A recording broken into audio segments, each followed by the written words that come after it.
बहुत से बच्चों के पेपर करीब आ चुके हैं, तो आज की मेरी वीडियो इस पे होगी कि हम अपने पेपर्स में ज़्यादा से ज़्यादा नंबर कैसे ले सकते हैं। क्योंकि मैं एक टीचर भी हूँ और एक स्टूडेंट भी हूँ, तो मैं अपने एक्सपीरियंस और कुछ रिसर्चेस शेयर करूँगा और कुछ टिप्स दूँगा कि आप अपने पेपर में ज़्यादा से ज़्यादा और अच्छे मार्क्स कैसे गेन कर सकते हैं।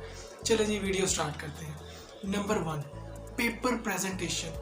आपकी पेपर में प्रेजेंटेशन बहुत ज़बरदस्त होनी चाहिए, क्योंकि एक एग्जामिनर है, उसे एक पेपर चेक करने के पैसे मिलते हैं, तो उसकी कोशिश होती है कि वो ज़्यादा से ज़्यादा पेपर चेक करे। तो उसने आपका एक एक लफ्ज़ नहीं पढ़ना, उसने सिर्फ नज़र डालनी है एक क्वेश्चन पे। अब जैसे कि एक डेफिनेशन है, सबसे पहले आप मार्कर से उस डेफिनेशन की हेडिंग दें। उसके बाद जब आप डेफिनेशन लिखें तो हर डेफिनेशन में मेन 2 या 3 वर्ड्स होते हैं जिनके इर्द गिर्द पूरी बात घूम रही होती है, जो उसकी जिसे हम कहते हैं कोर वैल्यू, जिसके मेन पूरी डेफिनेशन होती है। तो उन लफ्ज़ों को आप मार्कर से गहरा करके लिखें। जब एग्जामिनर आपका पेपर देखे तो फ़ौरन उसकी नज़रें उन लफ्ज़ों पे जाए और वो टिक मार के फ़ौरन से आगे चला जाए, क्योंकि उसने सारा तो पढ़ना नहीं, जस्ट नज़र डालनी है। नंबर 1। दूसरा, आपने अपनी राइटिंग को बड़ा खूबसूरत रखना है। अगर राइटिंग इतनी अच्छी नहीं भी है तो थोड़ा सा खुला खुला करके लिखें, लफ्ज़ों को एक लफ्ज़ को दूसरे के ऊपर ना चढ़ाएं, थोड़ा सा खुला खुला गैप दे के लिखें। अब कई बच्चे ऐसा करते हैं कि बहुत ज़्यादा गैप दे देते हैं शीट भरने के लिए। तो यार देखो, वो जो पेपर चेक करने वाला है वो भी एक दफ़ा स्टूडेंट था, वो भी इस प्रोसेस से गुजरा हुआ है, उसे भी पता है मेरे साथ बच्चा चालाकियाँ खेल रहा है, तो उसका पहले फिर इस तरह माइंडसेट बन जाएगा, अच्छा यार ये तो ऐसा बच्चा है तो सिर्फ शीटें पढ़ रहा है। तो आपने ना तो शीटें पढ़नी है, ना ही लफ्ज़ों को एक दूसरे के ऊपर चढ़ाना है। ज़रा खुला खुला करके गैप दे के, और जो उसकी मेन लफ्ज़ है उनमें मार्कर के साथ बड़ी खूबसूरती से लिखना है ताकि अट्रैक्टिव दिखे। नंबर 2 पॉइंट, आपने कंसेप्ट, चीज़ों को ना कंसेप्ट देखा करें। मैंने बहुत से स्टूडेंट को देखा है कि वो बहुत ही, कह लो जी, टाइट किस्म का रट्टा लगाते हैं, और जब पेपर आते हैं उन्हें ये तक पता होता है अच्छा ये सवाल इस बुक के इस चैप्टर के इस पेज नंबर के उस जगह से है, लेकिन जब वो पेपर करने लगते हैं तो उनको उसका आंसर ही भूल जाता है, क्योंकि इतना रट्टा लगाया होता है, माइंड में इतना बोझ होता है कि वो एंड टाइम पे जो मेन आंसर होता है वो चीज़ ही उसकी भूल जाती है। तो इस चीज़ पे गौर करें कि जो आप कोई भी सब्जेक्ट हो, उसका कोई टॉपिक तैयार करें तो उसका कंसेप्ट देखो, उसका कंसेप्ट क्या है, उसमें क्या बात कही जा रही है। जब आप उसका कंसेप्ट देख लें तो फिर उनको अपने लफ्ज़ों में लिखें, क्योंकि जो एग्जामिन पेपर चेक करने वाला है उसने ये नहीं देखना कि आपने किस किताब से लिखा है, ना ही उसने कोई बुक सामने रख के आपका पेपर चेक करना। उसने देखना है कि जो इसमें क्वेश्चन किया गया क्या उससे कोई रेलिवेंट बात मिलती है, क्या वही लिखा गया।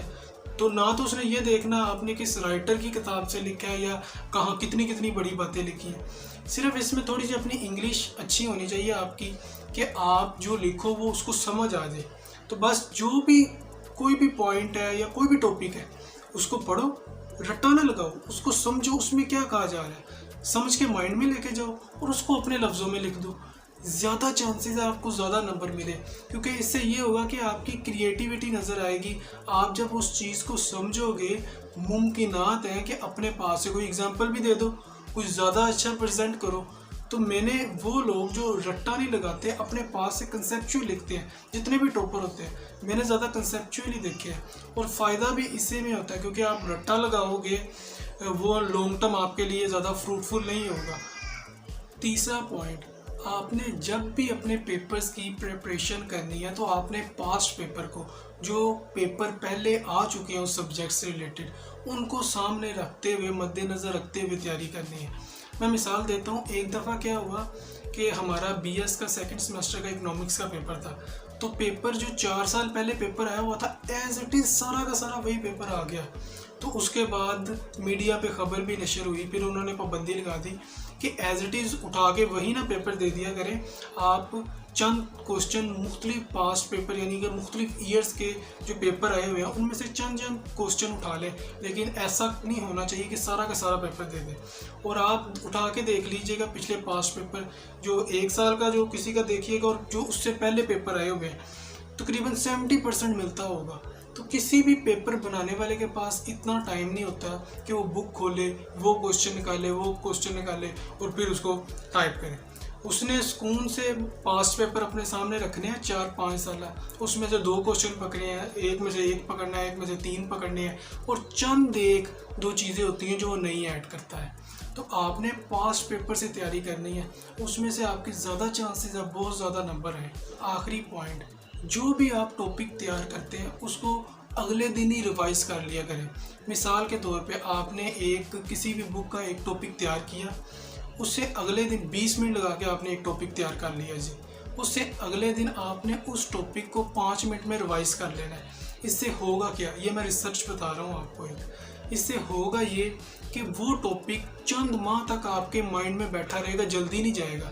लेकिन अगर आपने ऐसे किया, और बहुत से बच्चे ऐसे करते हैं कि एक टॉपिक कोई 20 मिनट लगा के तैयार किया, फिर उसके बाद अगला टॉपिक तैयार कर लिया, फिर तैयार किया, और 4-5 दिन बाद वापस आए तो आधे से ज़्यादा वैसे ही भूला होता है, चंद चीज़ें माइंड में बैठी होती हैं। और पहले 20 मिनट लगा के तैयार किया था, फिर कम से कम 15 या 13 मिनट फिर लगाने पड़ जाते हैं।